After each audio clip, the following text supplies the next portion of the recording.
The views and opinions expressed by the following program are those of the host, guests, and callers and are not necessarily those of this station or Webster Rock Hill Ministries, its management, or other hosts or underwriting sponsors. Programs presented by KWRH-LP are for educational and entertainment purposes only.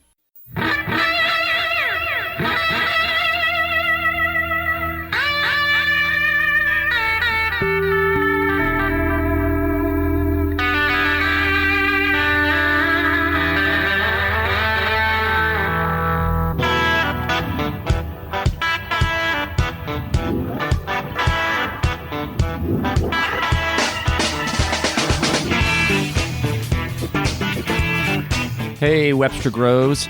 It's Happy Independence Day to the country of Colombia. Colombia. And it's also remembering the first man footsteps on the moon.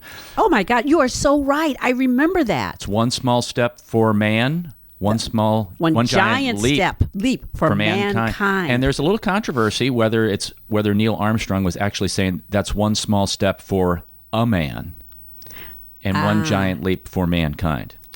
And at this point, do we really care? It's kind of irrelevant now, 49 years later. That's right. I think we need to tell people who we are. We always get into this conversation because we've been talking, and we forget to tell people who we are. This is In Tune, and I'm Arnold Stricker with Ellie Wharton. And In Tune's a 2-hour weekly broadcast which focuses on issues that impact and connect our community and the greater St. Louis area. We discuss and reflect on issues such as the arts, crime, education, employment, faith, finance, food, history, housing, humor, and justice. And really a shout out to, because we're doing this for Davo, and he just did a thumbs up to broadcast that today is Independence Day in Colombia. That's right. El Día de Independencia. I can't say that in Spanish. I probably massacred it myself, so it's okay. No, I would ask people, remember where you were when man stepped on the moon, when Neil Armstrong put his first foot on the moon and when Buzz Aldrin followed. I was probably one of those space geeks back then. I know I was. I watched every space liftoff, blast off. I mean, down to the ones that were the great ones, even down to the one where the spaceship blew up. Yes. Which was like the saddest day ever. The Challenger Yes, disaster. the Challenger. Yeah, I remember I was watching that like on TV and my mouth just dropped and I was like, that was my first thought. It had to be fake news. But we didn't know of fake news back then. No, that was some real deal there. That was. And what's interesting is that so many people over the years have tried to say that really didn't happen. That men didn't walk on the moon. That's right. Exactly. That all of that was just kind of fabricated in a movie studio somewhere. In Burbank, California, probably. Exactly. So do we really know whether man landed on the moon or not? I'm thinking, so how do they get up in the air? And then how do they come down and do their Burbank studio ditty and then get back up and then land? That you should have been there to talk to those kind of naysayers back then. Well, here's my real question. How does a spacecraft orbit around a flat planet? Get those conspiracy theorists going. Just get them going. Next thing you know, they'll be out here picketing in front of our building. I don't know what they're going to pick it about, but it'll be something. It'll be something. Pick a little, talk a little, pick a little, talk exactly, a little. Exactly. No, a couple other, on a serious note, the Branson accident that occurred last evening. I just was looking, got an update from the news. 13 now confirmed fatalities. And in some that. Children. Very, very sad situation, and ask our listeners to keep their those families in their thoughts and prayers in the oncoming days and weeks and months ahead. Those are significant kinds of disasters for families, and really many times can interrupt and get a family and husband and wife off track. Yes. When there's a death of a child or a death of a spouse or an entire family, we don't even know yet. It could be an entire family. Right, and it could be that they're all from the same community. Yes. I mean, we don't know that yet, but we're going to keep our eyes on that and report, as much as we know about that. But hey, how about the passage of House Bill, 1630? Yes, where it was signed by Governor Parson to make sure that we don't have any children under 16 getting married. That's right. That was a big step. Finally, and kudos to Representative Gene Evans from the 99th District. And you want to go back and listen to that, you can do so on a previous broadcast.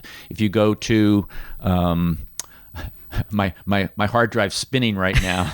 And it's your And it's the your laser, SoundCloud. and it's my there you go. It's SoundCloud. You go to SoundCloud and you plug in the search engine Intune KWRH, you'll get a listing of all of our shows. If you also go to iTunes, the same thing. That will happen. So you can get past shows on iTunes and SoundCloud.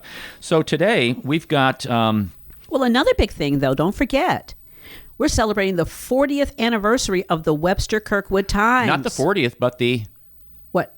50th. Is it the 50th? Yes. Oh, is it really the 50th? Yes. I thought it was the 40th.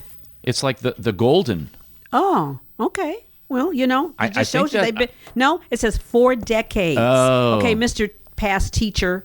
Okay. Duh. 4 times 10 equals. It doesn't equal 50. No, it doesn't. It doesn't equal 49 maybe- either. But maybe with the new math, it might equal 50. That's true. Maybe We it's don't know. Maybe it's the Chicago math. Yeah, exactly. But yeah, we want to just say kudos to Dwight Bitterkofer, who is just a fantastic guy who really, you know, he was actually one of our first interviewees when we opened the station on December 29th. He was there. And I tell you, we were so thrilled to just say congratulations. And we are so blessed and happy to be a part of a community that has such a rich history of media. 40 years of history. Yes, and when I tell you, if you know Dwight, it takes a lot to get Dwight to smile.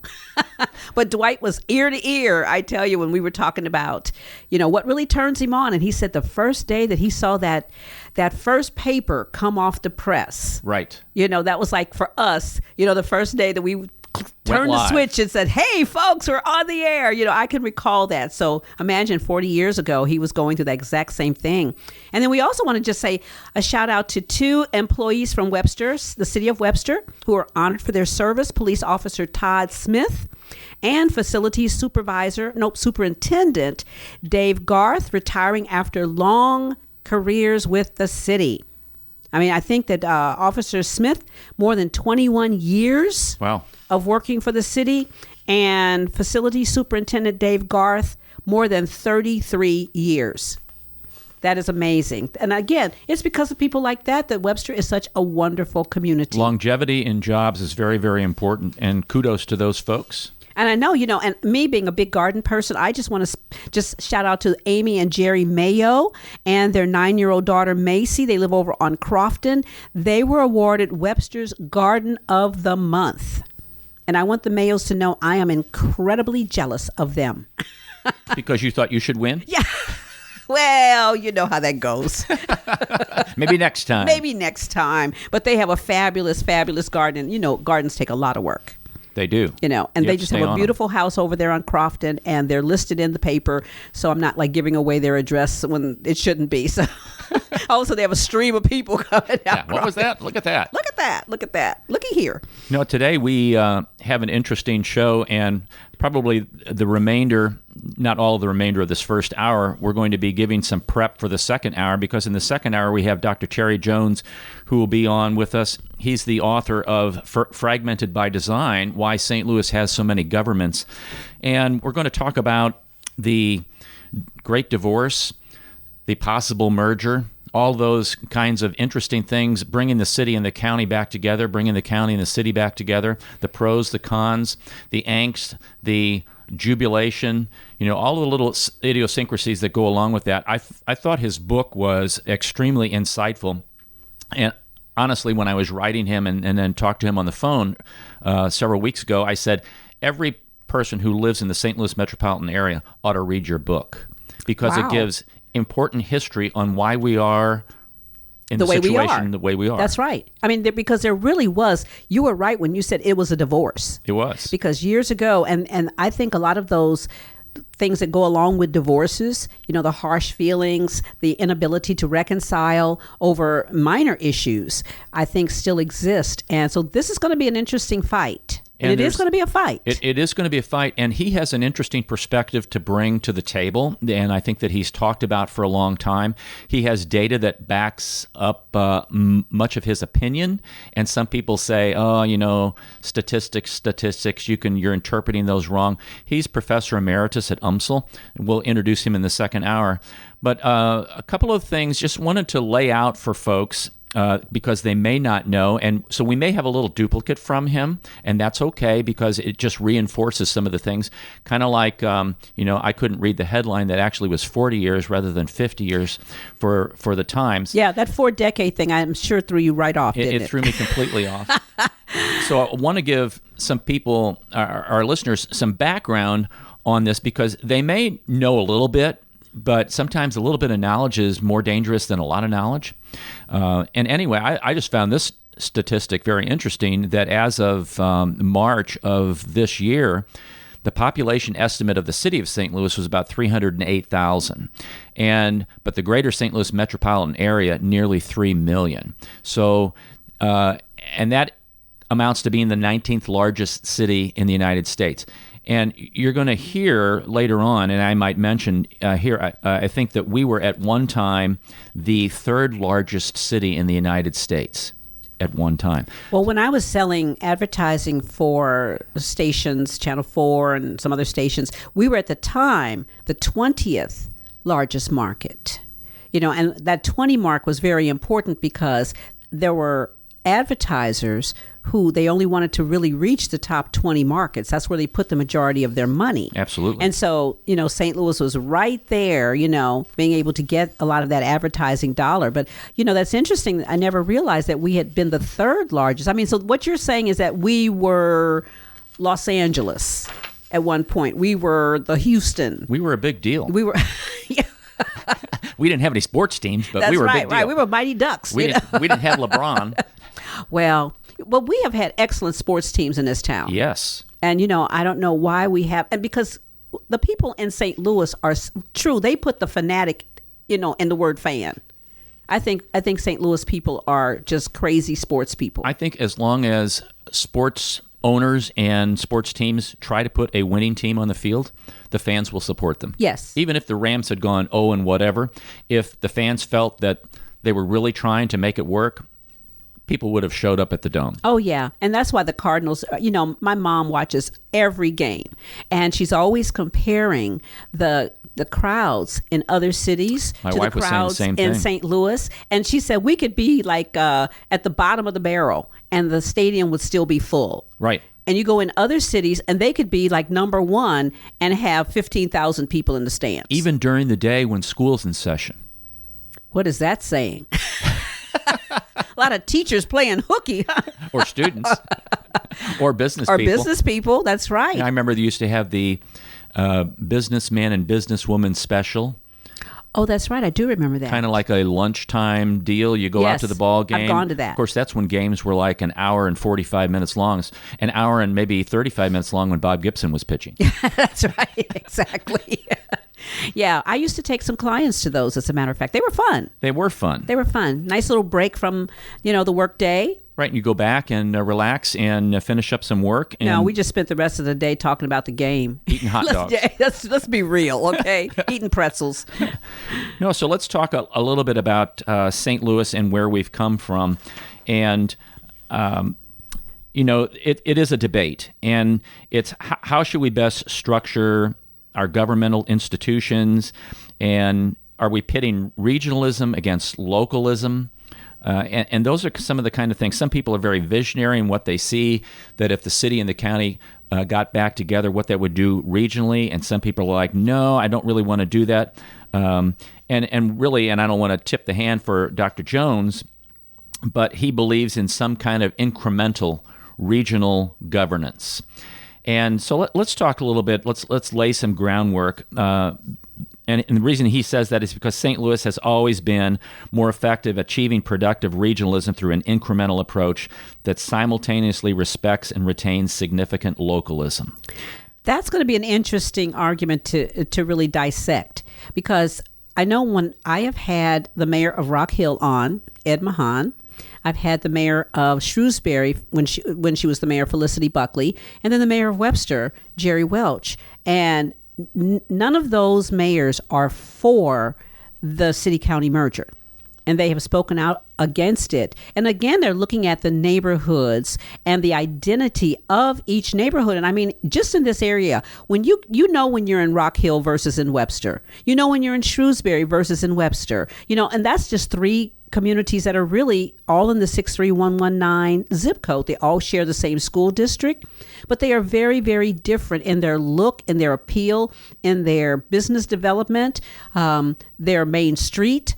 Everything about them is very, very different. So if we go into a regional situation, do we begin to lose the identity of our individual communities? I live in Webster because I like Webster. It doesn't mean that I don't like Maplewood or Brentwood or Rock Hill or something, but I like what I feel neighborhood-wise in Webster. Well, and let's, because I don't have a preference one way or the other at this point.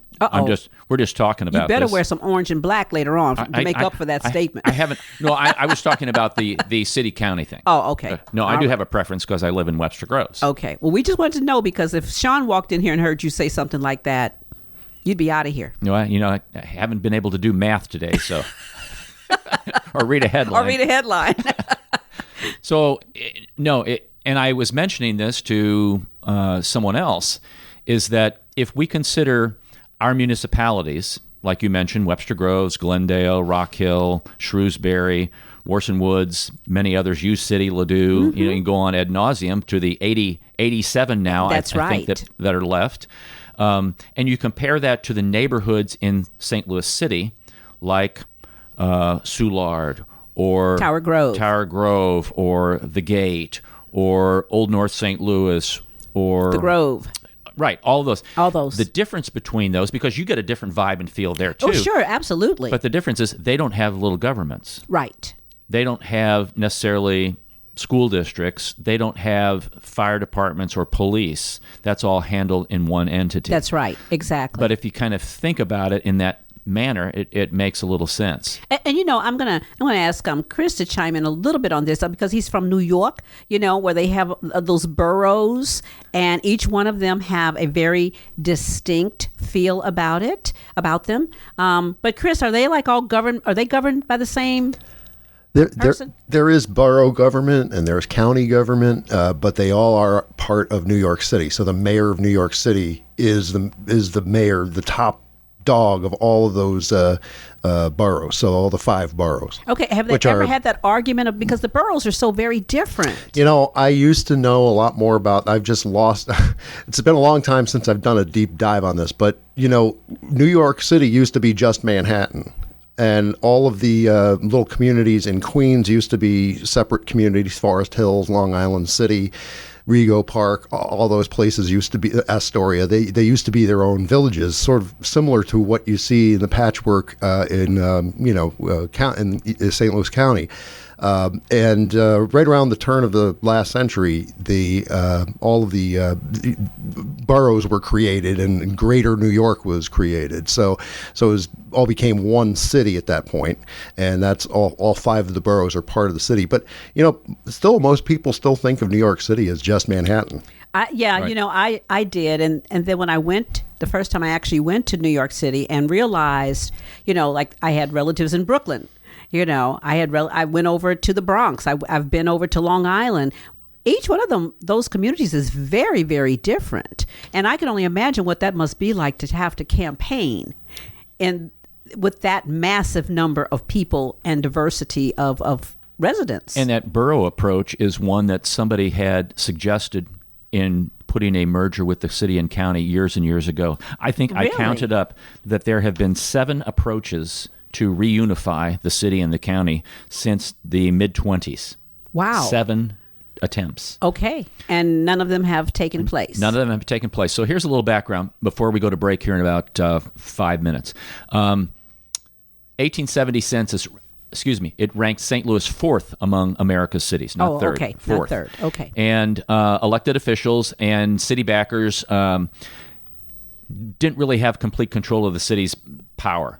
And this is where this all boils down to is power and It's control. power, that's and right. then you control the money and et cetera, things like that. So what was going on was when St. Louis County the city was in St. Louis County, you obviously had a rural area and you had a city area. And just by the geographics that the city at that time really only extended to Grand Avenue. That was really where the city's boundary was, and the rest was county. And so you had rural people who were having input into what was going on into the quote-unquote metropolitan area. And then you also had people outside in outstate Missouri who were contributing to making decisions for what was going on in larger cities like St. Louis. Isn't that one of the arguments right now, though, is that they were trying to make this a statewide referendum, and people here are saying, like, what the heck? What do people in Kansas City and Hannibal, in the Boot Heel and Springfield, what do they have? How can they even give us a word, let alone a vote, and on what happens here? That's one question I have for Terry Jones when he comes on, because a lot of that has to do with the home rule and that amendment that was made to the Constitution. And the people in the city were pretty savvy at the time when they were doing this. I want to read you a couple things. That in 1868, there was a rule called, this was in Iowa, called Dillon's Rule, and it held that all local government units, including cities, were creatures of the state. So the state could do pretty much what they want. They could dictate what a city would do. And when there was a 5-to-1 majority of rural residents in St. Louis County compared to city residents at the time, and then you add on this Dillon's Rule, it meant that it really limited what the city officials could do with their power and their money and the things that they wanted to do. Does that make sense, what I just said? That does. And, the thing about Dr. Jones is that I heard him speak recently at I think it was Alliance for Interracial Dignity. And that's where I really started to focus on the Delmar Divide. We've spoken about the Delmar Divide and how the city began to be separated, in that regard. And, now it's like every time I drive down, I think it's Skinker, when I'm going down Skinker, going north, I really pay attention now to that Delmar Divide, because it is so there, it is so real. Oh, absolutely. You can see the difference. Yeah, and Terry was real good about educating the organization that night about the residents, the ordinances, all of those kinds of things that really, again, at that time, kept St. Louis segregated. And really just kind of hurt the city in how they positioned everything. And so now to hear him talk about this larger regional base will be very, very interesting. Yeah, we had this rural versus city kind of fight within the county, old St. Louis County, and then also within the state. And so really the city officials, they felt, or I should say the metropolitan officials felt really hamstrung. So they wanted to restructure this, and back in 1871, there was a statement that was made, kind of dissing people in rural areas, like, what do they know about things that we're trying to do here in the city? Which I'm sure rural people say, well, what do those city people know about what we're trying to do out here in the rural area? Exactly. So even if the majority was assured some control, the thought that this rural group had some kind of input into the same kind of urban affairs was really unacceptable to them. So was Webster considered rural at the time? Webster was considered rural. Everything west of Grand was considered rural. That's pretty extensive. Yeah. Well, but you know what? I will tell you, I had cousins who lived in the city when I was growing up, and they never would come to our home to visit us because they said, oh, no, you guys live out in the country.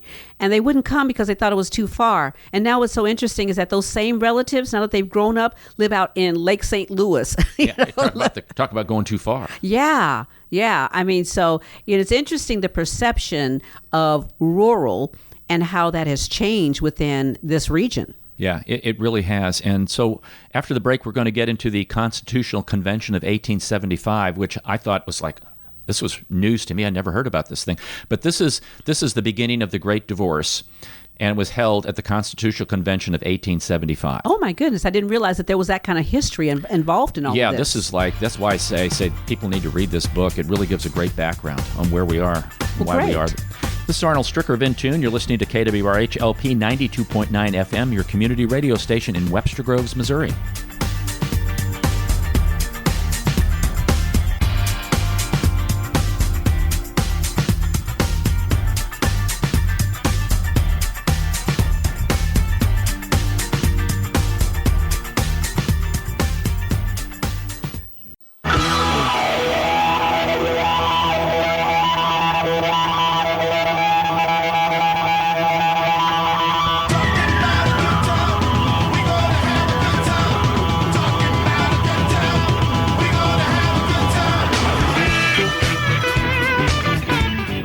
Welcome back to In Tune. This is Arnold Stricker with Ellie Wharton. We're talking about St. Louis City and St. Louis County and the Great Divorce and the 7 attempts that were made, or ongoing attempts, to reunify the city and the county. We're having a discussion, giving some backgrounds, because in the second hour, we're going to have Dr. Terry Jones, who is Professor Emeritus at University of Missouri St. Louis, weigh in on information that he's presented in his book, Fragmented by Design, Why St. Louis Has So Many Governments.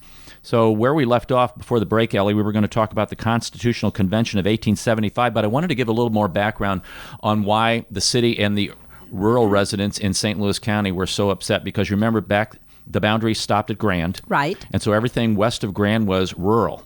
That was St. Which Louis. is just amazing to me when you think about anything west of Grand Well, would be considered rural. Absolutely. And when we get into this and in a little bit more, you'll see how short-sighted the city was in pressing this divorce. Okay. Okay. All right. So a little bit more background here to help people understand. 80% of the county's residents at the time, and we're talking back in the 1800s, 80% of the county's residents lived in the city, but that did not mean that the city had effective control over the county. And so one person, one vote was not constitutional until 1962. So what happened in 1858, county judges, because the county was governed by what's called a county court, not judicial court, but its members were county judges, and it merged the executive and legislative functions. It would be like a county commission today. Okay. And so what they did, the county judges from the districts outside the city, they imposed a special tax on the entire county, with the proceeds going largely for improvements in the rural areas. Okay, so you would have, like, let's say there was, I'm making this up right now, 4 people from the city who were on this quote-unquote county commission, and 6 from the rural area, and the 6 voted, well, we're going to put this special tax, we want to improve some roads out here, which really hacked off the city people, because they were powerless to react, because they didn't run the legislature and they didn't have control. And so it made this rural versus city clash more imposing. And I'm going to quote here, the rich city cousins would be forever taxing themselves to pay for the upkeep of the poor county relations. Wow. Now, and you think about some of the arguments today that people are against this. They said, well, we're going to take on all the city's debt. That's right. Okay. Now, but that is not true. No. That is not true. And this gets really interesting. So let's fast forward from right after the war, the Civil War, to 1875. And in 1874, the city's governmental reform agenda, they wanted to do a couple things. They knew that consolidating the government within the county, St. Louis County, with the city of St. Louis, because they had their own government, separation made more sense to them. They said, we're not going to consolidate this kind of county council thing or this county commission thing. We're going to separate. Okay, so they thought it was okay at that time. They thought it was, hey, we want to have 1874, it was okay. We want our own power. So they said, we'll get greater autonomy from state government. We can separate the city from the county. And so what they did is they called for a new constitutional convention to redraft the existing constitution, which was in 1865. So in 1875, they kind of did this maneuvers. The city leaders, they seized an opportunity. They convinced some other delegates that there should be a special standing committee on St. Louis affairs at this constitutional convention. But what they did on this standing committee is they were all members of, they all lived in the city. And so the St. Louis faction created like a convention within a convention where St. Louisans and only St. Louisans could redesign their local governments under the guise of redrafting the Missouri Constitution. So they did basically a bait and switch. They did a smoke and mirrors kind of deal, and for their own benefit. And they convinced a lot of other people within the state and also kind of within this county commission that, yeah, we really need to do this. And so Article 9 of the Missouri Constitution of 1875 was adopted by voters in October. It gave the city constitutionally sanctioned methods for achieving its own governmental goals. In other words, they could now separate themselves from the county, because this article said any city having a population of more than 100,000 inhabitants may frame a charter for its own government consistent and subject to the Constitution and laws of the state. Well, only the city of St. Louis was the only one that was qualified. Was qualified. And even today, I mean, if you really stop and think about it, that would be the only entity That, I mean, even though we have so many municipalities, I don't think anybody is over 100,000. Yeah, Kansas City now, I think. Well, I was talking about in our region. Oh, in our region. Yeah. No. Nobody, none of the municipalities reach that. No, I don't think so. I don't even think Chesterfield is there or St. Charles or any of those places are there. No. So another thing about the Article 9 was, quote, the city and county shall be independent of each other. Okay, so that was stated back then. And if successful, the city would be simultaneously a municipality and a county. In other words, they could have their own representatives to the state government. They could be represented, which they are right now. Right. A third thing was that the city wanted to acquire more territory before it's separated from the county. So they were thinking, okay, gee, we don't want to give our parks away like Tower Grove and Forest Park. So what they did is they expanded the boundary to Skinker. They figured, oh my. That makes sense. If you look at the housing and everything, it just is, you could basically see the division right there. Right. And then, of course, across the street is Wash U. Yeah, but that didn't happen until after the World's Fair, right around the World's Fair. Oh, that's right. And so we're talking 25 years before that. So they figured, we're not going to expand past Skinker. Isn't that amazing? Very short-sighted, Very short-sighted. So a fourth thing about Article 9 was that since there was a possibility separation might not be achieved, the city decided that consolidation would be better than the status quo.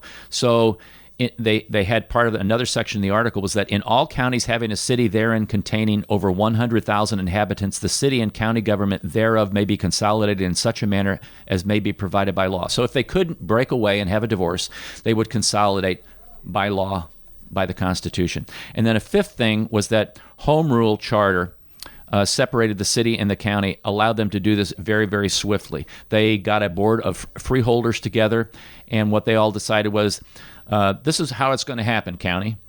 They basically, they had the constitutional authority to do this. And so this is what they told the county.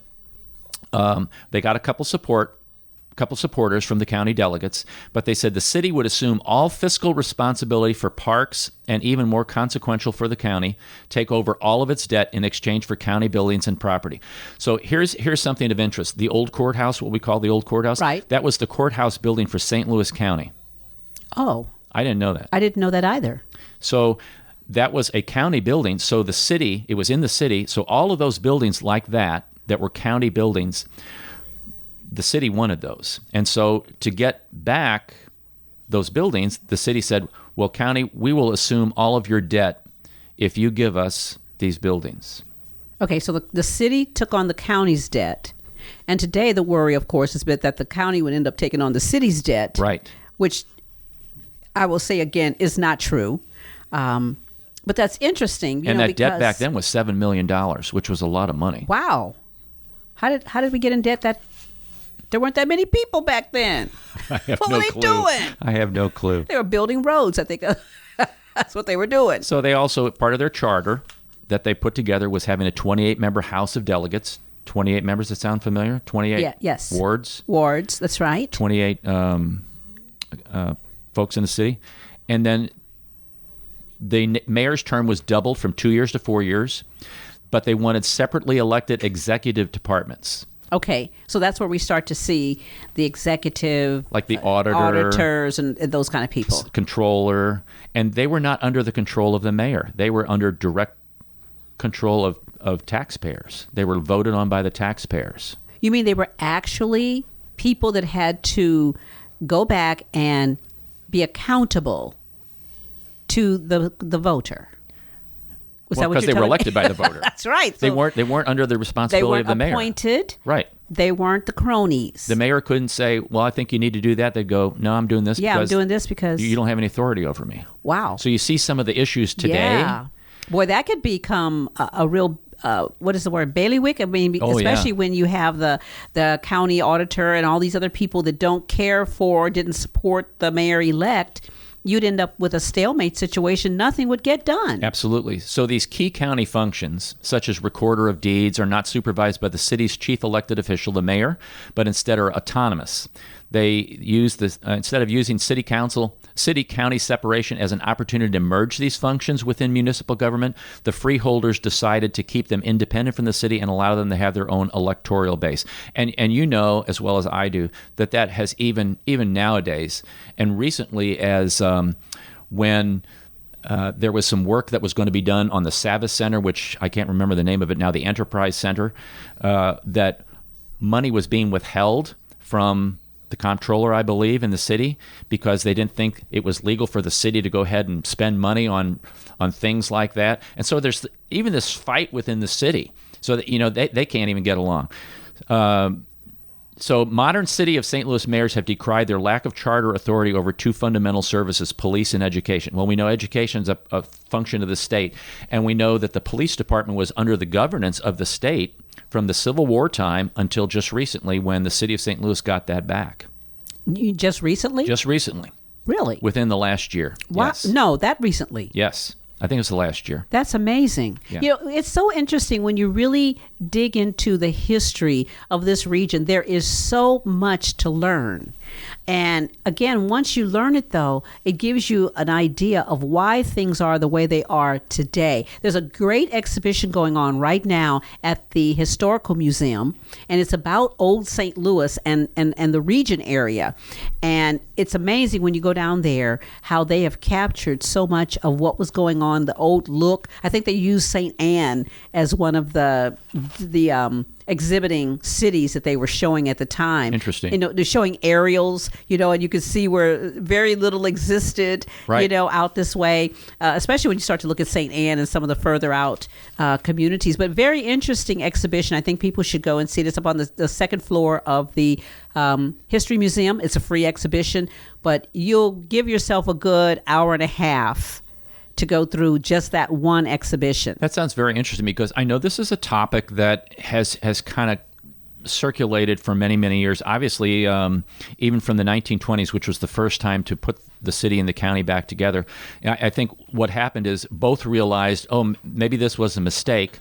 And it was really initiated by the city, as I just read. And you can read that for yourself, folks, in Dr. Jones' book, Fragmented by Design. It's about 10 years old.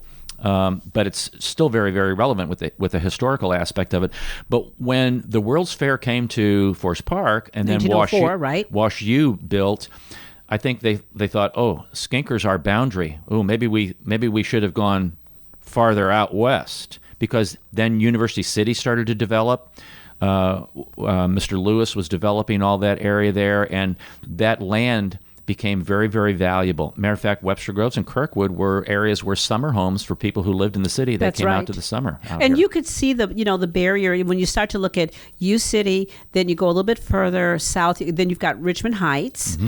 Being the first city, the first municipality when you come out of the city. You go a little bit further. You've got Maplewood. It's almost like those communities kind of like were the ones that buttressed, right? The city versus the county. They're the boundary suburbs. Yeah, the boundary suburbs. That's right. Yeah, and that's another story. And in Afton, as you go further down south. Right, yeah. Afton and even up north, Normandy. Normandy, that's right. But he talks about how the proliferation of the suburbs in St. Louis County developed. That's another interesting story. So we'll ask him about that. And again, we know the railroad had a big impact on that. Oh my gosh, yes.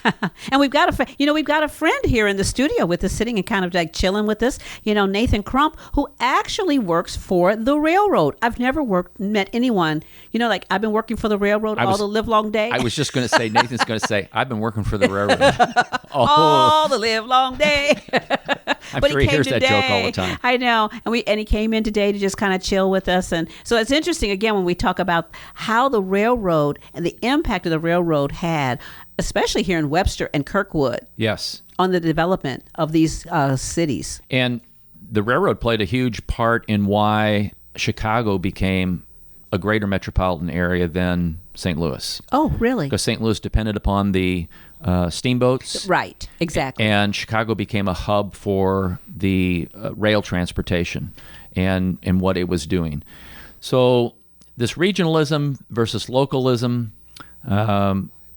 we always get into people always get into loggerheads about their particular opinion. And what we really like to do on this show is give information out, let people think about this stuff, check this stuff out. Matter of fact, if you have some questions for Dr. Jones, think about those.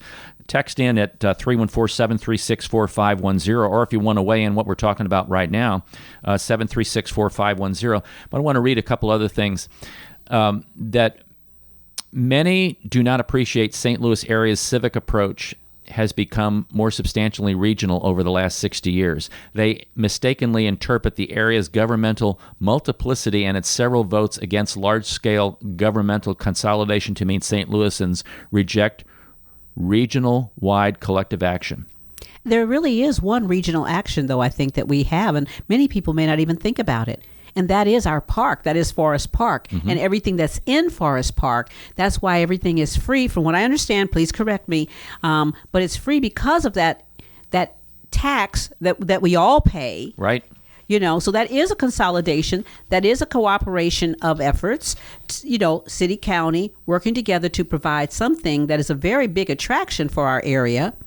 But it allows us to be able to have free opportunity, free entrance to so many different wonderful things. And when I have visitors and I take them down to the art museum and the history museum, the jewel box, we go to the Muni. I mean, they're still amazed that like the zoo. Okay, forget the zoo. Right.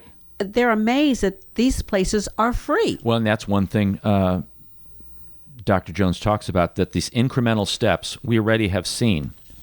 MSD. Yes, that's right. Education, the junior college district. Oh, I never thought, but you're right, because you do have the junior college district. You have Merrimack out in Kirkwood. You've got Forest Park in the city. You've got Flow Valley up north. And the new one out in Wildwood. Oh, that's right, yes. And as you mentioned, cultural institutions, the Zoo Museum District, public safety, Major K Squad, Regis, transportation. I'm not too hip on Bi-State or Metro right now. So that's kind of one. Tourism, the St. Louis Visitors Commission, Regional Arts Commission. Right, the Regional Arts Commission, yes. Let's see what else we got here. Parks and Open Spaces, the Great Rivers Greenway District, which is merging all of the bike trails together. And we've got that great one just right down the street from the radio station here. Right. Did you notice that it's open, going in one direction? I haven't been down that way. You haven't been down? Oh, going across the creek? Okay. Oh, yeah, by the gas station. Now. Yes. Okay. So I'm going to, I already see people using it. Down by Lorraine Davis Park. That's down right. There. The Lorraine Davis Park. Here's another healthcare for the indigent. Remember St. Louis Regional Hospital on Delmar? Yes, that's right, on Delmar. Another one is economic development. The St. Louis Development Corporation, the St. Louis County Economic Council, they merged to operate the St. Louis Enterprise Center. So these are some small things that we've done consolidated anyway, where the city and county have worked together. I know he's going to talk about that. Well, and the thing is, I know that when I listen to a number of the arguments that I generally hear have to do with being able to attract the larger businesses. It's almost like the city needs the population from the county in order to be able to attract the larger dollars from retailers and big businesses, things like that. So if we're only looking at it from the standpoint of business, what I hear from the arguments of the municipalities has more to do with the individuality and the look of each individual community. Correct. We don't want to look like a homogenous situation. We don't want to look like the city. We want to look like when you drive into Webster, you're in Webster. When you drive into Kirkwood, you're in Kirkwood. That's the argument I hear from the county side. Yeah, because that's the approach that was given in a paper that said, hey, if free enterprise works, it ought to work for where you want to live too. Yes, because exactly. different people are going to want different kinds of things. They want to have different kinds of service. One size metropolitan government doesn't work. Doesn't fit all. That's right. Right, doesn't fit all. So that's one thing. So here are some dates to remember, and you can check these out. But the first proposal to merge the city and the county took place in the mid-20s, 1925, 26. The second one took place after the war in the early 60s. The next one took place, which was the Borough Plan, in November of 1962. And some of these they actually had elections in the city and the county and the state. Another one took place in 1982, the Civic Progress Plan. Then there were a couple that were resurrected back in the late 80s. And then there was another one on home rule that took place, and one recently in 2013. So you have what I've counted 7 approaches to try to reunify the city and the county after the Great Divorce happened. So we want our listeners to stay tuned to this second hour coming up with Dr. Terry Jones from University of Missouri St. Louis. And they better have some paper, pencil, computer ready, because I tell you, Dr. Jones is a wealth He's going to be on it. of information. It is amazing. When I listened to him at the Alliance for Interracial Dignity presentation, I was blown away at the level of information. And everybody in the group, I could tell, it's like when we went down to the question answer session, it was, everybody's hand shot up because there were so many questions, because his information was so deep, so rich. And people were hearing a lot of this for the very first time. That's exactly why I asked him to be on the show. It's like, you really have to talk to us about this. Why isn't this part of curriculum that we learn? Why isn't this something that is discussed in the news media to inform and educate our citizens about where we have come from and why we've come out of this, why we're in this mess that we're in? And especially because we have an influx of new people into the region. Yes. It's important for them to understand the history of it, so that you don't just get into that isolationist, I guess is the right word, that isolationist thought of, well, we only live here and we don't care about what happens over here. But it is true that, we have to look at what happens in the city. It does impact what happens in the county. Right. And vice versa. Right. I mean, if the airport were to shut down, we'd all be in trouble, wouldn't See, we? there's another one where the city actually runs the airport. They own the airport. It's City of St. Louis property in St. Louis County. But that's something that is another joint venture that is kind of being proposed. Of course, it's privatization, but that's a transportation deal. That's right. So things to consider. If you have any questions for Dr. Jones coming up, or you think of some, text us 736-4510, 736-4510. So before we take a break, I have some funnies for you, Ellie. Oh, good, because I know once we get to Dr. Jones, it's getting ready to get heavy. So It's gonna be serious. Save a few of them for afterwards, just so that people can still have a good laugh. Okay, so here, if you're in the office and you're working, you're getting ready to go to lunch or something, here are some one-point office dares. You can have a 1-pointer, a 3-pointer, a 5-pointer, but here's some dares. Run 1 lap around the office at top speed. That's a dare. I dare you. Get 1 point for that. Here's another one. Phone someone in the office you barely know, leave your name and say, just call to say I can't talk right now. Bye. Like we do with when somebody sends us or the phone rings here, Yeah. and we text them, can't talk right now. Can't talk right now. Here's another one. To signal the end of a conversation, clamp your hands over your ears and grimace. My granddaughter did that to me just last night. Did she see your she's- notes? And she's not in an office. Yeah, no. Now, here's another 1-point dare in your office. Walk sideways to the photocopier. That would look strange. I That would like look very this one. strange. While riding in an elevator, gasp dramatically every time the doors open. Here's 3-point dares. Okay. Babble incoherently at a fellow employee, then ask, did you get all that? I don't want to have to repeat it. Another 3-point dare. Page yourself over the intercom. Do not disguise your voice. That would be very funny. Kneel in front of the water cooler and drink directly from the nozzle. Oh. There must be a non-player within sight. Oh my gosh, that is gross. That is so gross. Shout random numbers while someone is counting. I've had that done to me. That's horrible. Here's some 5-point dares, okay? Okay. All right, if you're really into this now, here's some 5-pointers.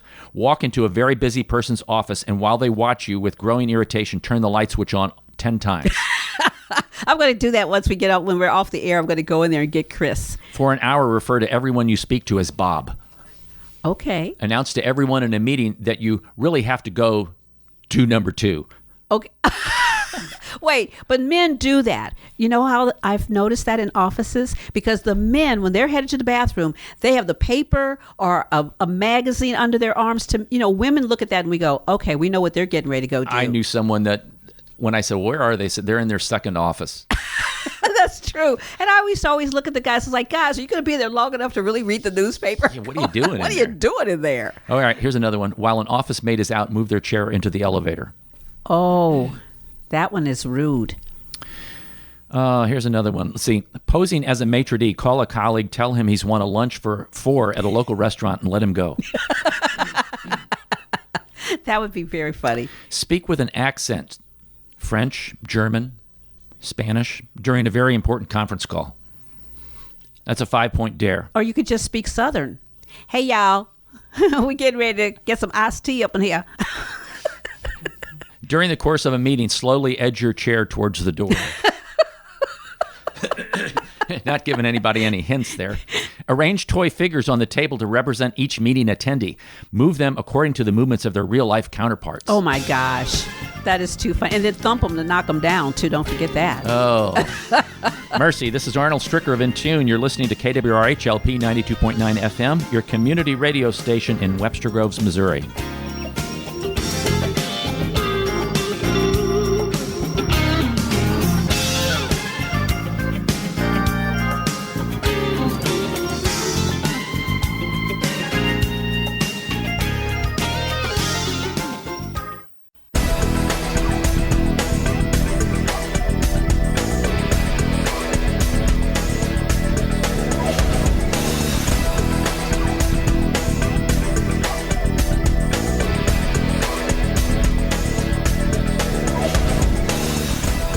Welcome back to In Tune. This is Arnold Stricker with Ellie Wharton. We've been talking about St. Louis City, St. Louis County, and giving a little background before our guest, Dr. Cherry Jones from University of Missouri St. Louis, comes on. And we want you to know that if you have any questions for Dr. Jones in the course of our conversation, please text us at 314-736-4510, 314-736-4510. Dr. Jones, Terry, how are you? I'm fine. Yourself? Very good, sir. Thank you very much. We've got Ellie Wharton, our co-host here. Hello there. How are afternoon, you? Ellie. Yes, I do remember seeing you. Seeing you and hearing you at the Alliance for Interracial Dignity. And I just want to say you were awesome. Well, you're very kind. No, you're just very smart. Let's lay it down where it is. He's okay? kind and smart. He is kind and smart and so informative. My goodness. You know, I am a lifelong resident of Webster Groves, actually, and I've lived in other places, though, but have always come back and consider this home. But you really opened my eyes to a lot of the situation that exists here in this region, and now it's become so much a part of the forefront of the big argument of the county merger, the city-county merger. Indeed, it has. Dr. Jones is Professor Emeritus at the University of Missouri St. Louis. He's a PhD from Georgetown University. He's the author of 3 books, The Metropolitan Chase, Politics and Policies in Urban America, Fragmented by Design, Why St. Louis Has So Many Governments. That's a great book, folks. And Conducting Political Research. I say the second one's great because I haven't read the other 2 yet. He's dozens of scholarly articles, book chapters, technical reports. He's a consultant to more than 70 governmental and nonprofit organizations. So we welcome you to In Tune. And I guess one of the things when I had contacted you, I said everybody in St. Louis really needs to read this book. And the reason I said that was because it gives so much historical background on why we are in some of the situations the way we are. Well, I very much enjoyed writing it. I give a lot of talks in the community, and I was doing that from the 1970s forward. I kept getting asked the question, why does St. Louis have so many governments? And my response was, that's a very good question, but it really takes a little while to answer it. Let me just give you a thumbnail. So a couple of friends, one of whom was Ben Shamel, the former mayor of the city of St. Louis, said, why don't you write it up, and we'll have it published as a book. So I took the summer of 2000 and did write it up, and that's Fragmented by Design. Well, it gives, historically, we actually went into, Terry, the first chapter and talked about the divorce. And we went into the Constitutional Convention of 1875, and I know I did not do as well of a job as you did explaining it. We were trying to get through it to be able to talk about some of the municipalities that we have, why we have all these municipalities, and then efforts that have been made to link the city and county back together. I think I was going back and I counted 7 attempts back from the 1920s, including one as recently as I think it was 2013, which was the, let me get my notes of the Better Together group. And it's Better Together started actually in 2014, and okay. It's still in existence, and it has a task force working on the issue, which by their announcements, should be issuing its report shortly. I do know that because I'm part of the Chamber of Commerce, that I'm seeing that they are hitting up the regional Chamber of Commerce in terms of speaking opportunities to really continue to push this, to the regional chambers. Yeah, what's unclear is what this is in terms of what Better Together Task Force and Better Together itself might recommend. Because I know there was some statistics and graphs that were put out on the amount of, many times people think, well, one government's going to have, or many governments are going to spend more money or they're going to spend less money. And I thought those graphs were very revealing in that it really was counterintuitive to what you would normally think, because you really kind of maintain that we've done a lot of these things in an incremental way, and St. Louis should continue incrementally to what I don't want to use the word merge, consolidate things together. Am I correct in my thinking? Reading St. Louis has been criticized too much by itself, not simply others, for not being regional. And comparisons being made to places like Indianapolis and Louisville and Jacksonville and Nashville. But the fact is we are very regional. We've just done it in a different way. We have not become regional by consolidating general purpose governments. We've become more regional by establishing a large number of special districts and alliances and coalitions that work in a collaborative fashion together across county boundaries to accomplish something. Lots of examples. The Zoo Museum District would be the one that's probably most familiar to your listeners and to all of us. But the Metropolitan Sewer District, and again, there's a list that's about 30 agencies or entities long. And most recently, that's been things like Great Rivers Greenway in 2000. In 2013, the city and the county merged essentially their economic development agencies. Yeah, and those kinds of successes have really spawned other kinds of groups, regionalism together to merge activities that for the benefit of everyone. I know there have been some recent attempts, recently here in Rock Hill and Richmond Heights. I believe it also, there's 3 other municipalities, maybe Maplewood, were trying to consolidate their fire departments together. Are those the kind of things that you see need to take place in the county a little bit more, or what are your thoughts on that? That's the approach that I think is best followed, and that is to say voluntary collaboration rather than forced merger. You're right, Rock Hill, Glendale, particularly, we're talking about combining their 2 fire departments.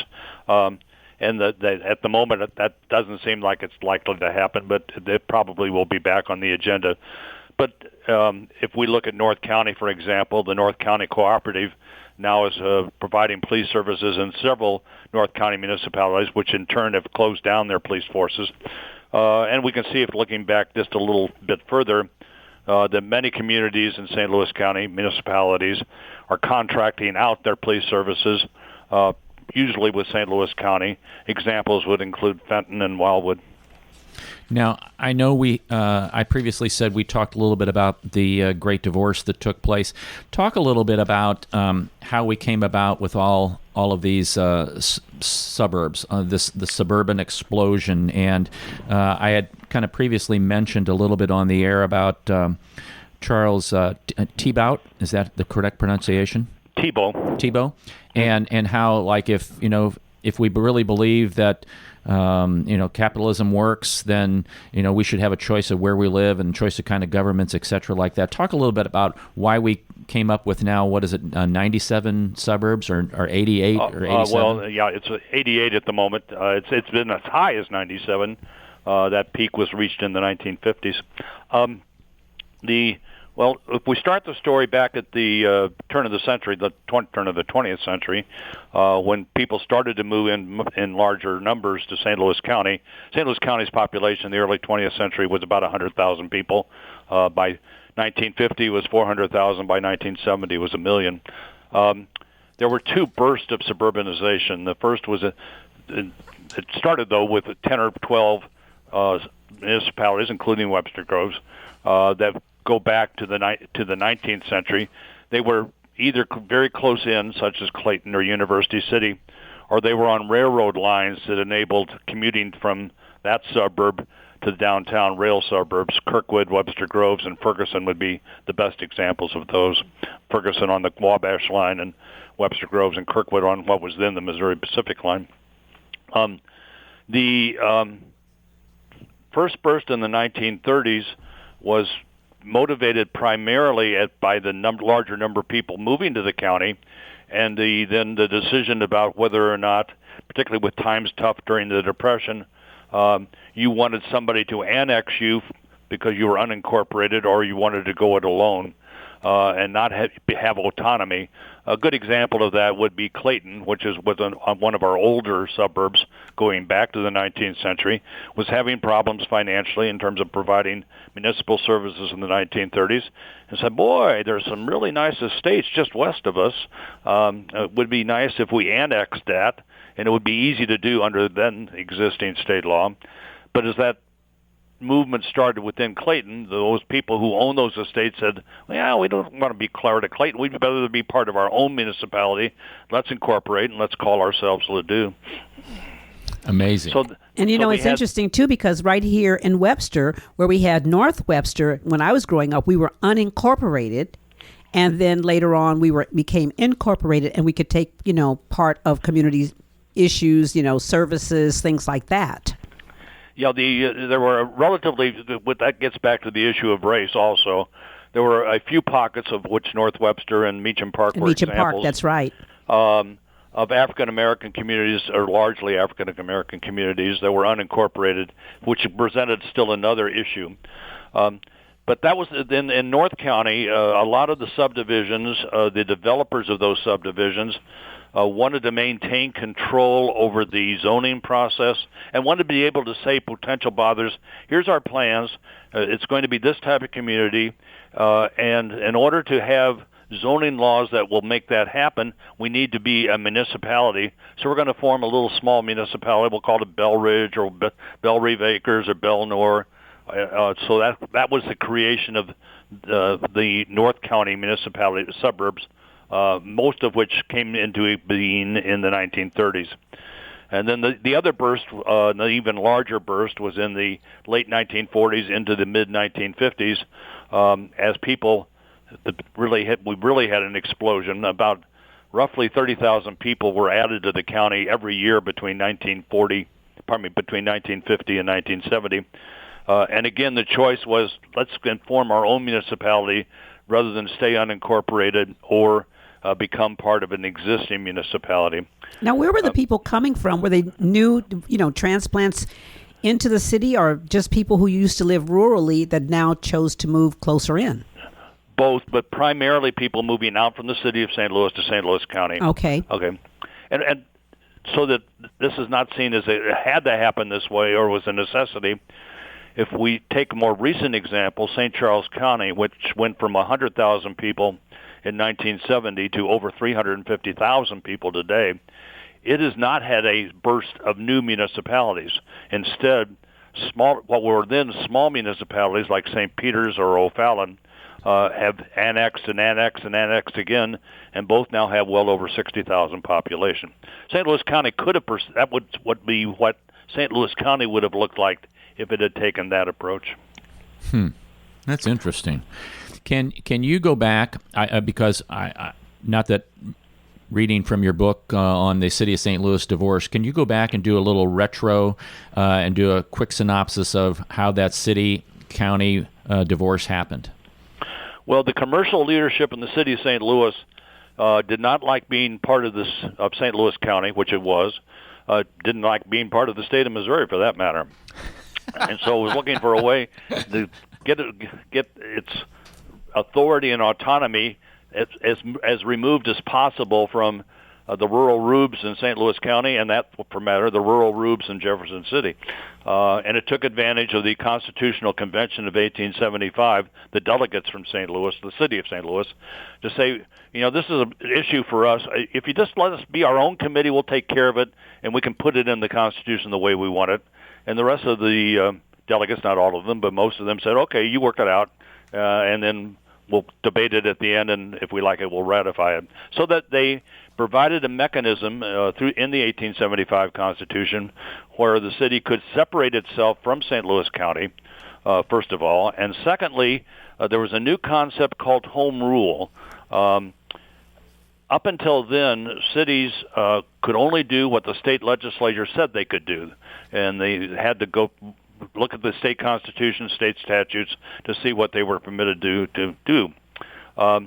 The concept was, well, let's reverse that. Why don't we let cities develop their own constitutions? We'll call them charters, so we won't confuse them with state or national constitutions. And they can have what we'll call home rule. And so the city of St. Louis got the home rule provision added to an option in the 1875 Constitution. Indeed, city of St. Louis became the first home rule city in the United States. Wow.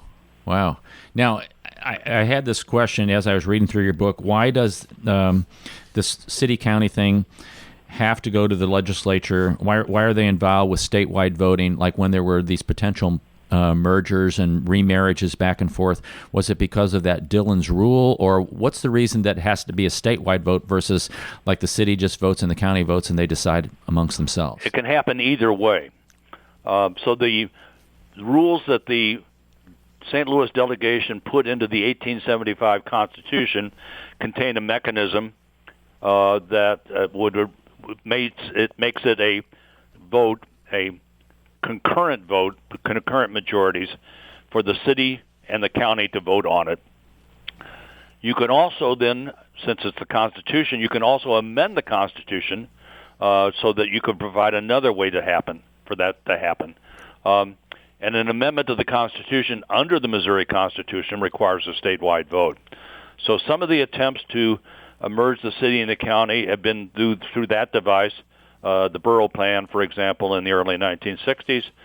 The others have been by having a board of freeholders, or which would now be called a board of electors, propose a plan which would be voted on only by the citizens of the city of St. Louis and St. Louis County, and would require concurrent majorities in each jurisdiction.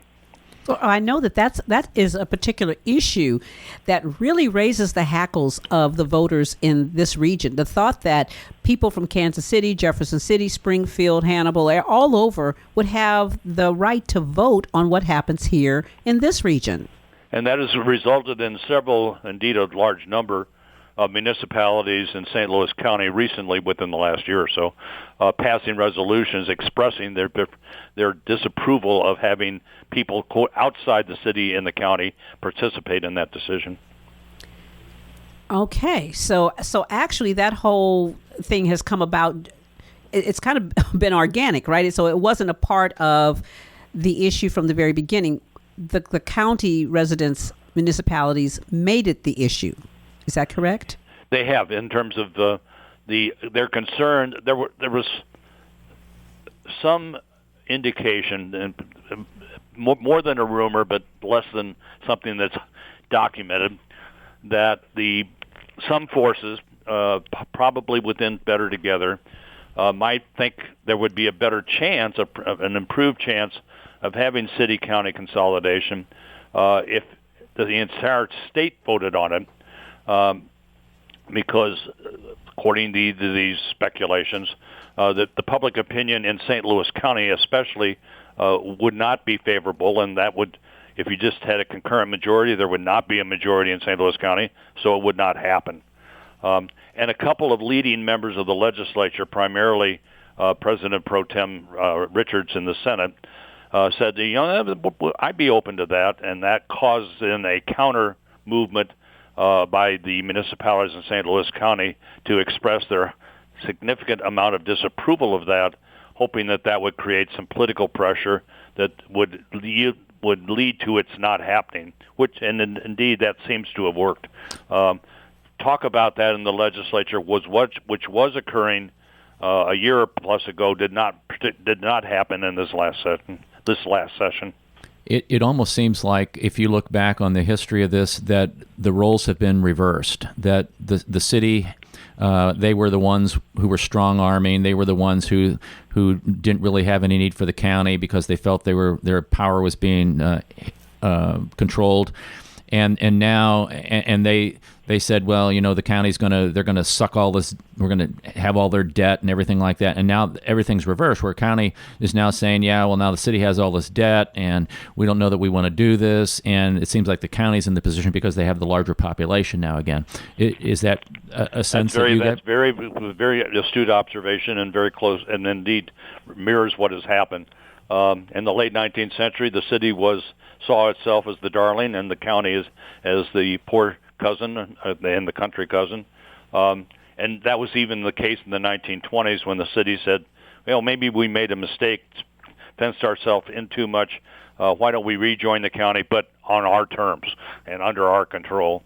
We'll wipe out county government. We'll wipe out all the municipalities in St. Louis County, and the city government would become the government for both the city of St. Louis and St. Louis County. If the most recent up until now speculation about that led to documents, which was in the 1980s, never led to a vote, never was a formal proposal, but got to the level, as I mentioned, as a written document, would have had St. Louis County taking over the city of St. Louis, and the government would essentially be the form that the St. Louis County government currently has. So yes, we've gone from who's the desirable part of the marriage to who's not the desirable part. The roles have been reversed. Now, if you have a question out there for Dr. Jones, 736-4510, text us at 736-4510. Question, and this relates to Article 9, Dr. Jones, is since I'm reading from your book right now, since there was always the possibility that separation might not be achieved, the city decided consolidation would be better than the status quo. In order to preserve this as an option, the Committee on St. Louis Affairs had another section added to Article 9 stating that, quote, in all counties having a city therein containing over 100,000 inhabitants, the city and county governments thereof may be consolidated in such a manner as may be provided by law. Is that article still in effect, in which there still could be a consolidation under that provision? And indeed, it's been amended subsequently so that there's basically any option would be constitutionally acceptable. So. And that was added in the 1940s when the Constitution was rewritten. That's the last time that we've had for lack of a better term, a complete review and rewrite of our Constitution in the state. So now under the Constitution, basically anything the city and the county wanted to do and was approved by a majority of the voters in each jurisdiction, it could do. Now let me ask you, Dr. Jones, if this were to happen, would there be one municipal tax? Because, like, for instance, you can pay one tax rate in Maplewood that is different than what you would pay in certain parts of Brentwood, which is different than Webster's tax. So would it now all become one tax? And like a 7% or 8%? It depends. Oh, that's quite an answer, Dr. Jones. The process would be establishing a board of electors, and the article in the Constitution tells how that would happen. It would have members from both the city and the county, plus one appointed by the governor who does not live in the city and the county. It would have a year to write a plan. That plan would then go to a vote of the people, who would require a majority in both the city and the county in order to be approved. So it depends on what they put in the plan. And indeed, the plan might not even speak to that. It might say that the tax rates will be set after the plan is approved. So will they answer all of those kinds of questions in the plan? Probably not. Would that lead to some confusion and ambiguity and questioning? Probably yes, which is another reason why it would be very difficult for this to happen, this being a large-scale consolidation of St. Louis City and St. Louis County. And I think that's one of the things we're trying to lay out for people, because many times the only thing what you hear about consolidation or about merger, I hate to even use the word merger, is what we hear from the media, print media or television or radio. And that's one reason, I'm a proponent of of what I've read here in your book on Fragmented by Design, because it lays some groundwork for people to chew on and go, oh, that makes sense, or that's why that is the way that is. And it also highlights what you were talking about the first part of this half hour when we were talking about the suburbs and why the explosion of those. And a lot of that had to do with annexation, it had to do with the population, had to do with maintaining a certain kind of lifestyle that maybe people wanted. And we do have a text that came in relationship to what we're talking about right now. So Chris is going to read the text to us. It says, texter says, those who lived in the city have moved to the county. The roles haven't changed. The persons taking those stances have only jumped borders. Yes and no. But I would argue that the proponents are always looking, or opponents are always based on what their interests are in their respective jurisdictions. I tell you what, hang on to that thought. We're going to have to go to a break, and we'll answer that text after the break here. You're listening to In Tune. This is Arnold Stricker, KWRHLP 92.9 FM, your community radio station in Webster Groves, Missouri.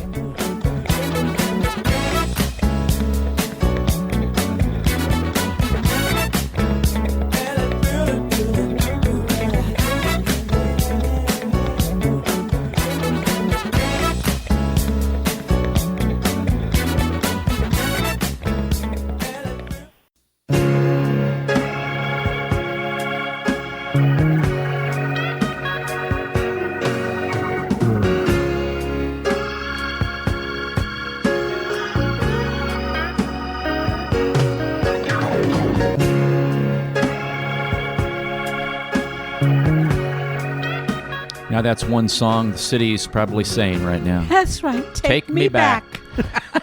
To the place. Take me back. We have Dr. Terry Jones on the line with us from University of Missouri St. Louis. We've been talking about St. Louis City and St. Louis County regionalism towards a more regionalistic approach, the St. Louis approach, and we've been talking about a little about the history of the Great Divorce, how the suburban explosion took place, and we had a text, and if you have a text question for Dr. Jones, please text us at 314-736-4510. Chris, would you repeat that text again, and then we'll have Dr. Jones respond? Sure, Arnold, be happy to. The texter says, those who lived in the city have moved to the county. The roles have not changed. The persons taking those stances have only jumped borders. And then to the extent that observation, which is a very astute one, is correct, is that we've gone from rich city, middle class, to poor county, to rich county, not across the board, but compared to the city, yes, and poor to middle class city. Where it's a little imprecise is that there's been a lot of people moving in and out from outside the St. Louis area to inside the St. Louis area. So, but by and large, it's a very accurate observation. No, I know, and maybe I'm misinterpreting. I'm looking at some figures here. This is data from the East-West Gateway Coordinating Council of Governments, Where We Stand, 6th edition, and it talks about there's a quadrant of per capita local government spending by municipal density. And on the left side of the graph, if listeners can visualize this, on the y-axis is the amount of money from 0 to 10,000. The x-axis is population. And St. Louis comes in as having more municipalities spending less per capita. Right. And I guess my question about that, Terry, is if those municipalities were all joined together in one government, would that change? You know, one of the problems is that some of Better Together's research has been very well done, and other parts of it have been a bit sloppy and inaccurate. And scholars such as myself and Mark Trannell and others in the region have certainly let Better Together know about our concerns, and they've acknowledged that they got our message but have not changed their numbers. That's particularly the comparison from Indianapolis, Marion County, and Indiana compared to the combined St. Louis City, St. Louis County on local government expenditures per capita. But on the larger picture, and the information that you're citing from the East-West Gateway Where We Stand report is the larger picture. There is, across the United States, no close relationship between the amount of money spent per capita on local government services and the number of local governments you have in that jurisdiction per capita. So more governments does not necessarily mean more expenditures. Why is that the case? Well, if you have one or you have a small number of larger governments, they typically, it's called the Leviathan process or concept, they typically become very bureaucratic, and the staff expenses grow disproportionately. With smaller municipalities, yes, you have more mayors, more police chiefs, more fire chiefs, and so you have a slightly higher layer of expenditure there. On the other hand, you invoke a good deal of competition because, well, I could move to the municipality next to me, pretty similar housing stock, maybe even the same school district, and if they're doing a better job of providing quality services at a lower cost, they are going to have that advantage, and that's going to keep everybody a bit more on their toes. It also is going to provide an incentive, as it has in St. Louis County, for example, for municipalities to share certain services so that they get the advantages of economies of scale. So in any case, the notion of let's combine governments so it'll cost less doesn't hold up when you look at it closely.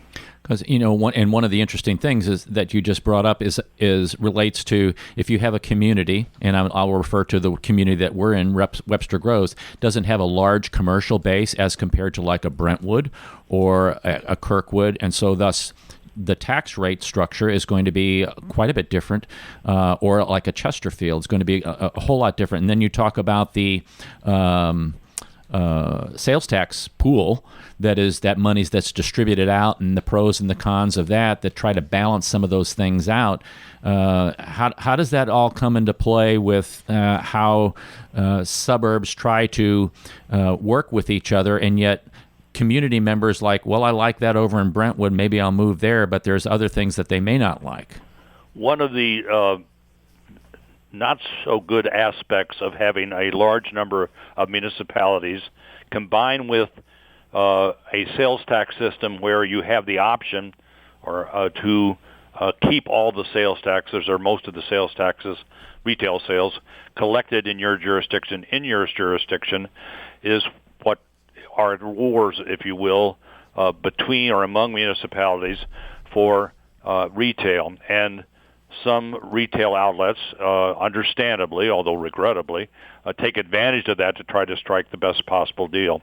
One example would have been the Promenade in Brentwood, and also the Walmart on Hanley Road in Maplewood, both of which were solicited heavily by the respective municipalities in order to expand the sales tax base.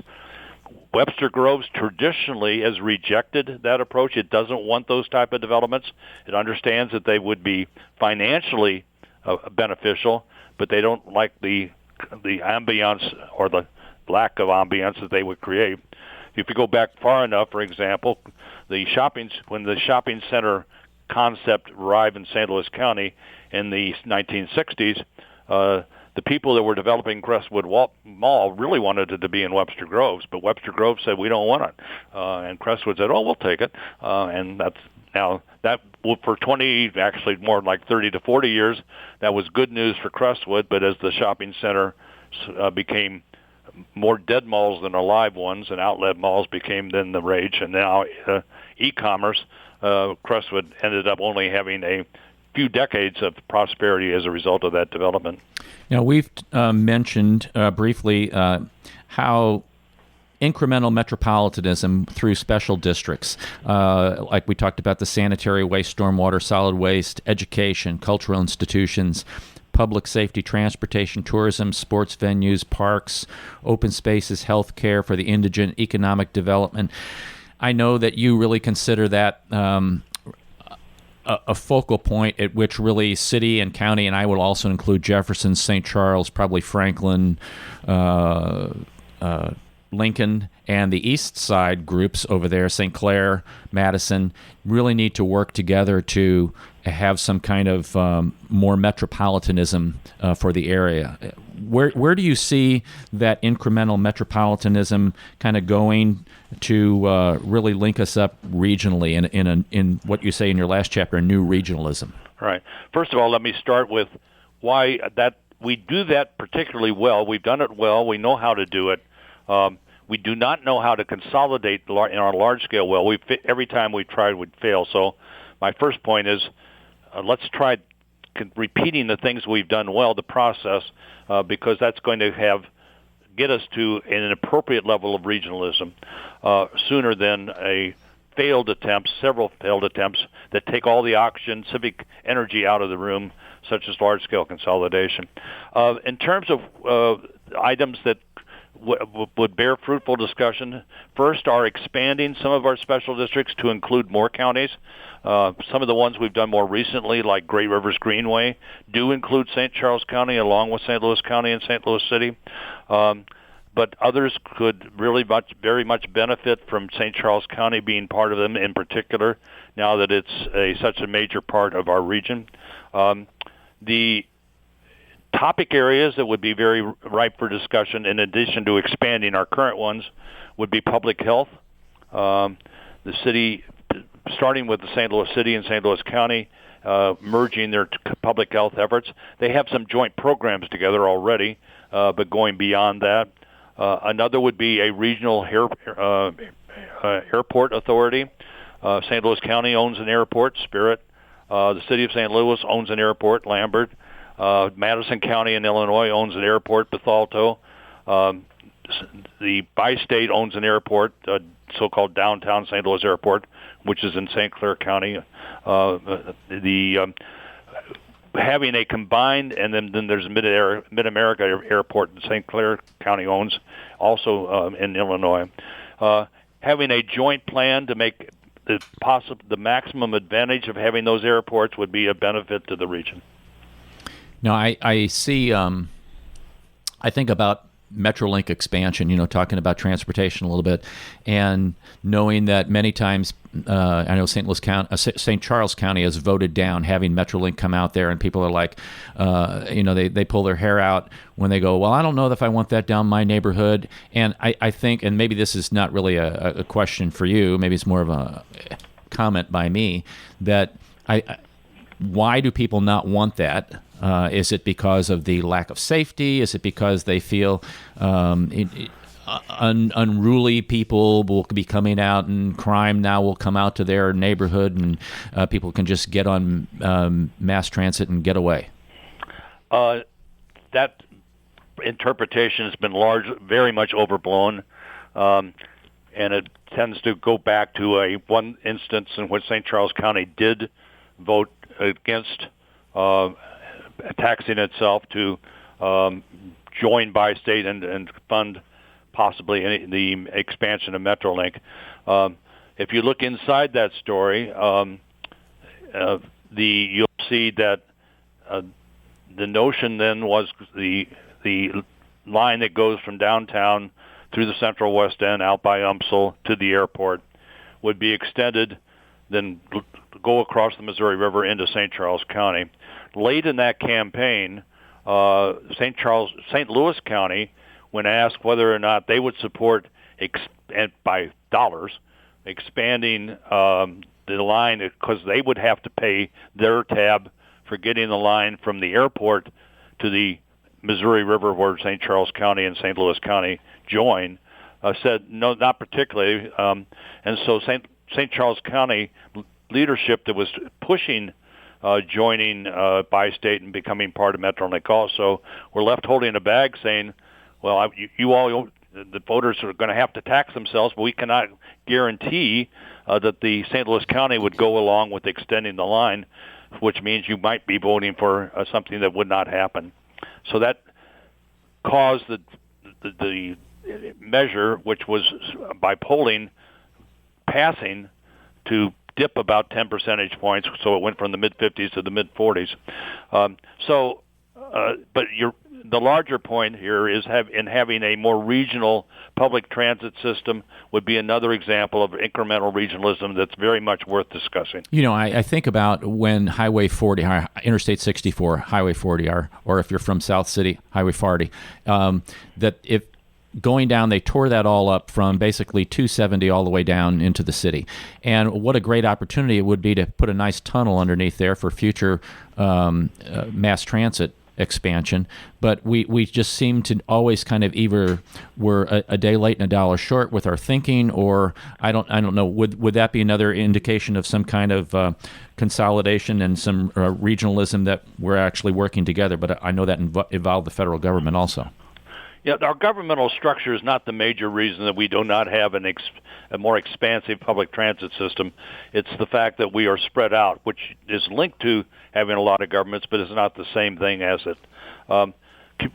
Metropolitan areas like ours and Dallas-Fort Worth, we can talk about it, many outside the New Yorks, Chicagos of this world, are less densely populated, which makes building a viable public transit system more difficult and more challenging. And so that's a challenge that we face whenever we go to design a new Metrolink line. But there's also the St. Louis risk-adverse approach. So Atlanta, for example, or let's take a more recent example. Denver, within the last 10 years, voted a fairly massive sales tax increase throughout the region to significantly expand its light rail system. So you could ask the question, why didn't we do that? Why didn't St. Louis do that? And the answer is that it's very difficult in terms of convincing a majority of St. Louis voters to take a big step rather than a small step. We're for incrementalism. We're a little more leery, indeed a lot more leery, about things that might be jumping, or we think might be jumping off a cliff. That makes perfect sense to me. We have had success incrementally, and not on the big things where people have seen a consolidation of power, or my power. Like if I'm a city council member, I'm a mayor of a small municipality, that now I'm going to lose that and to some larger group. And even, I saw that with, at least this is what was communicated, that I comprehended from the information about the consolidation of the fire departments, was that there was great consolidation, but there wasn't the consolidation in the administrative end, which was where a lot of the money went. And that's one reason that people withdrew from that at the time. And hopefully, you don't need 5 chiefs if you're consolidating. You need one chief. You've got one central 911. You've got, you centralize all those things, but you don't need all of these sub-chiefs. But then what happens to all of these qualified people? What happens to all the chiefs and the mayors and the city administrators and all of those people who hold jobs? Would we actually be losing these people because they have to go somewhere else in order to find work? Well, the mayors are basically, that's a part-time position. The pay is typically a few $1,000s a year. They're not in it for the money. The city administrators and city managers, typically you only have those once your municipality is up above a certain size, ballpark 5,000 population or more. So when we're talking about having fewer municipalities, people typically are thinking of those that number in the 100 to 1,000 range rather than the larger ones. So there would not be a dramatic change in employment opportunities. There are also people very much value in St. Louis, and it's a plus of our governmental system, that the mayor, your council person, because the ratio between the number of voters and that individual is pretty low, and that makes them more approachable. And that gives you a greater sense of ownership in your community. It's been a fascinating conversation with you today. Dr. Terry Jones has been our guest this second hour on In Tune, and we've been talking about the great divorce between St. Louis City and St. Louis County, and how all of our suburbs came about, what kind of incremental metropolitanism that we've already have existing within our communities, and what a new regionalism would look like. I really highly recommend his book, even though it's, Terry, is it, 10 years old now? It's actually 18 years old. 18. Wow. I've had problems with numbers today. Let me make an offer to you and your listeners. The book went out of print a few years ago. Books don't stay in print. It sold very well. Thank you all. But because there's still people that would ask me regularly, can I get a copy? I made, thanks to the university, we have a PDF copy. Which I'm happy to send to anybody, and I rather than the publisher hold the copy right now. So let me give you slowly my email, and anybody who would like a PDF copy, I would be delighted to send them one. Okay, here's the email. Go right ahead. Okay. Terry, that's Terry, .Jones, Jones, at umsl.edu. Terry.Jones at umsl.edu. And that's to receive Dr. Jones' book, Fragmented by Design, Why St. Louis... To receive a PDF copy. A PDF copy, correct. Yeah, thank you. A PDF copy, Why St. Louis Has So Many Governments.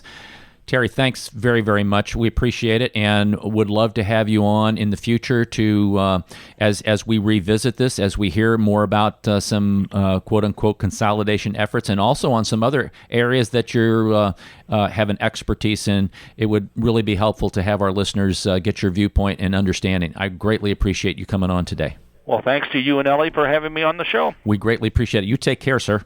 You too. Bye-bye. Bye-bye. Well, folks, it's been an interesting show, and I hope that you take Dr. Jones up on that PDF copy of his book. It's, again, his email is Terry, Terry.Jones, Jones, at umsl.edu, and that's for the PDF copy of Fragmented by Design, Why St. Louis Has So Many Governments. Well, Ellie, what an interesting couple hours and getting some information on the hometown here, the big hometown. Right. I know that we did have another text that had come in, and it was basically addressing the gentrification of the city and what role that plays in the marriage of the city and the county. So I think we still have so much more to ask, about this particular issue. I know he will want to come back on. I left the door open for him and invited him back on future issues that relate to this and also some other things that I know he has an expertise in. That would be a great question. I'll write that one down. Right, because the gentrification really is an issue, and I think that what we're doing is we're kind of skirting around some of the big parts of this where we're making it look like it's a financial, but there's a racial issue involved in this as well. Absolutely, and that goes back long way, very deep, things that were planned. We kind of talked about this a little bit maybe off air about the redlining and Delmar Divide and everything like that. Right, it all exactly. plays into all of what we're talking about today. Yeah, it does. So we're going to continue to educate the community on this issue because when it does come up, and it is going to come up, I think it'll be important for everyone to understand all aspects of it. Yes, we want to make it look like it's only a green issue, but it really is a little bit more than that. Let's have let's close out our hour here with a little bit of humor. More yuck? More yuck. So, previously I talked about 1, 3, and 5-point dares that you can do in the office. Exactly. Well, if that wasn't enough, here's how to keep a healthy level of insanity. At lunchtime, sit in your parked car with sunglasses on and point a hairdryer at passing cars. See if they slow down. A hairdryer. Every time someone asks you to do something, ask if they want fries with that. Right now I read that McDonald's is giving away free fries, but there's a condition. You know what? I really didn't even open up the story to read it because the story before that was talking about thousands of people becoming sick by eating McDonald's salad. So I figured Correct. that's probably what happened. It's like, how do you get free fries? You come and eat the salad. Uh-oh, I know McDonald's is going to... I'm sorry, McDonald's. I didn't mean to do that. Oh, here's another one. Put your wastebasket on your desk and label it in. That's right. That's the... Put decaf coffee in the coffee maker for 3 weeks. Once everyone has gotten over his or her caffeine addiction, switch to espresso. Now, I know Chris can relate to that. Chris is the big coffee drinker here. As a matter of fact, we had to get a brand new coffee maker just because of Chris. Word out. Oh, gee, I thought that was because one of our other producers just kind of destroyed the other one accidentally. Well, come on, Chris. Okay. And then when Dowell brought in that Colombian coffee, I think that's what it was. That Colombian coffee was too strong for our old coffee maker. Very, very luxurious. It was. We got spoiled. Yes, you did. Yes, you did. I like this one. As often as possible, skip rather than walk. I like to skip. Skip what? Skip. Skip that meeting that you were getting ready to go Skip to Malou. That's- Skip to Malou. Skip to Malou. Sing along at the opera. You know, I do that. Just not during the opera. Oh, You go to Opera Theater St. Louis and you start singing along. People will start looking at you, including the people who are singing on stage. okay. Well, maybe I do that at the Muni. Go to a poetry recital and ask, why don't the poems rhyme? You're in the wrong place. When the money comes out of the ATM, scream, I won, third time this week. The third time. Oh, and here's the last one. When leaving the zoo, start running towards the parking lot yelling, run for your lives, they're loose. Now, that's not funny because that did happen. And the jaguar. Yes. The jaguar ate up a whole bunch of people. Not people. Animals. But animals. Yeah, The where animal. was that? It was this past week. But it wasn't in St. Louis. Oh, no. I'm trying to remember where that was. It was someplace, and yeah, the animals did. It kind of reminded me of the story of Pi. Have you ever seen the story of Pi? Yes, I have. And remember when the what was it? It was the tiger, the tiger that was on the boat. Yes. And he ended up eating up everybody. You know, that was kind of sad. It was sad when he ate up the hyena. But, it's a movie. It was. It's like, get over it, Ellie. Huh? It's just a movie. I had to go to therapy after that. Gee. It was more than just a movie. To me, it was life. It's life. That's right. Can Or the you lack thereof. imagine being out there on the ocean in a boat with a lion, No. a hyena, a baboon? Well, listen, folks. Don't forget, when the Martians invade, there's only one human race. One race. The human race. And every one of us have different characteristics and is uniquely valuable. This is KWRH LP 92.9 FM for Intune. Studio manager Chris Verdesi, co-host Ellie Wharton. I'm Arnold Stricker. Thank you for joining us today. Until next time, walk worthy and let your light shine.